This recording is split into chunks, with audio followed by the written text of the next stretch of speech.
ಯಾವುದೇ ಅನುಮತಿ ಇಲ್ಲದೆ ಅವ್ರು ಟ್ರಾನ್ಸಾಕ್ಷನ್ ಮಾಡಿದಾರಂತ ಇದೆ ಅದು ಮೋರ್ ದೆನ್ 5 crore ಇದ್ರೆ ನ್ಯಾಚುರಲ್ ಆಗಿ ಅದು CIDಗೆ ವರ್ಗಾವಣೆ ಆಗಿದೆ 5 crores. CID ಅವರು ತನಿಖೆ ಮಾಡಿ ಅದರಲ್ಲಿ ಏನೇನು ಲೋಪದೋಷ ಇದೆ, ಯಾವ ಪರ್ಮಿಷನ್ ಇದೆ, ಯಾವುದಿಲ್ಲ, ಅಷ್ಟೆಲ್ಲ ಹೇಳಿದಂಗೆ ಅಷ್ಟು ಸಾವಿರಾರು ಕೋಟಿ ಇದೆ ಅದರಲ್ಲಿ. ಇದೆಲ್ಲ ತನಿಖೆ ಮಾಡ್ಲಿಕ್ಕೆ ಒಂದೇ ದಿವಸದಲ್ಲಿ ಆಗೋಲ್ಲ. ಸೊ ತನಿಖೆ ಮಾಡಿ ಮುಂದಿನ ಸ್ಟೆಪ್ ತಗೋತಾರೆ.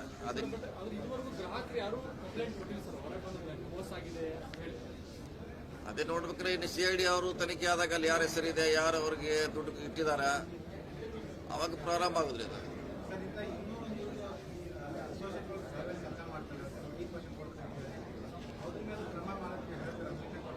ಅಲ್ಲ ಇದ್ದೇ ಇದೆ ಅಂತ ಬಹಳಷ್ಟು ಇದೆ. ಮೋಸ ಮಾಡ್ಲಿಕ್ಕೆ ಒಂದ್ ತಿಂಗಳಲ್ಲಿ ಡಬಲ್ ಕೊಡ್ತೀವಿ, ವರ್ಷದಲ್ಲಿ ಡಬಲ್ ಕೊಡ್ತೀವಿ ಅನ್ನೋ ಮಂದಿ ಇದಾರೆ.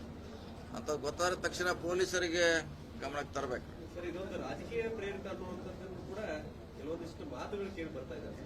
ಇಂಥ ಪ್ರಕರಣದಲ್ಲಿ ರಾಜಕೀಯ ಯಾರು ಮಾಡ್ತಾರೆ, ಯಾರು ಮಾಡೋರು, ರಾಜಕೀಯ ಮಾಡೋರು. ಅದಕ್ಕೆ ಹೇಳಿಲ್ಲ, ಹೇಳೋರಂತೆ ಅವ್ರು ಹೇಳೋರು, ಅವ್ರಿಗೆ ನೋ ಲಿಮಿಟ್.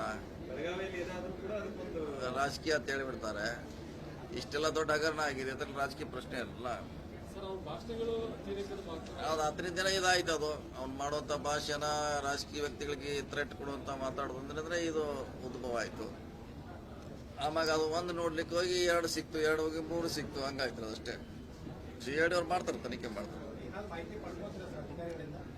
ಇಲ್ಲ ಈಗಂತಿ ಮಾಡಿದಾಗ ಅದು ಇಲ್ಲಿಗೆಲ್ಲ ಆಗಿದೆ ಅಂತ ಅವ್ರು ಹೇಳ್ತಾರೆ ಅಧಿಕಾರಿಗಳ. ಇನ್ನು ಮುಂದಿನೆಲ್ಲ CID ಅವ್ರಿಗೆ ಬಿಟ್ಟಾರ.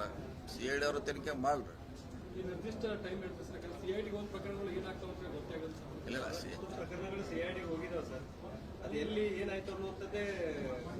ಇಲ್ಲ ಸಾಕಷ್ಟು ಮಾಡಿದಾರೆ, ಮಾಡಿ ಚಾರ್ಜ್ ಶೀಟ್ ಹಾಕಿದ್ದಾರೆ. ಸುಮಾರನ್ನು ಒಳ್ಳೆ ರೀತಿ ಮಾಡಿದ್ದಾರೆ. ಇದು ಕೂಡ ನ್ಯಾಚುರಲ್ ಆಗಿ 5 ಕೋಟಿ ಅಬೌವ್ ಇರೋದ್ರಿಂದ ನ್ಯಾಚುರಲ್ ಆಗಿ ಇದು CIDಗೆ ಹೋಗಿ ಹೋಗ್ತಾರೆ. ಅವರೇ ಮಾಡ್ಬೇಕು. 35,000 ಜನ ಅದರಲ್ಲಿ ಹೂಡಿಕೆ ಮಾಡಿದ್ದಾರೆ ಅನ್ನುವಂಥದ್ದಿದೆ.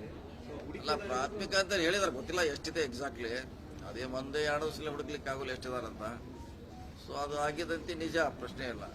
ಜಾಸ್ತಿ ಇಂಟ್ರೆಸ್ಟ್ ಕೊಡಕ ಯಾರಿಗೂ ಸಾಧ್ಯ ಆಗೋದಿಲ್ಲ. ಇವ್ರು ಹೆಂಗ್ ಕೊಡ್ತಾ ಇದ್ದಾರೆ, ಇವೆಲ್ಲ ತನಿಖೆ ಆಗ್ಬೇಕಲ್ಲ. 10 ಲಕ್ಷಕ್ಕೆ 3 ಲಕ್ಷ, 3,000, 4,000 ಪ್ರತಿ ತಿಂಗಳ ಕೊಡ್ತಾರೆ ಅಂತ ಇದನ್ನ ಚೆಕ್ ಮಾಡಬೇಕು.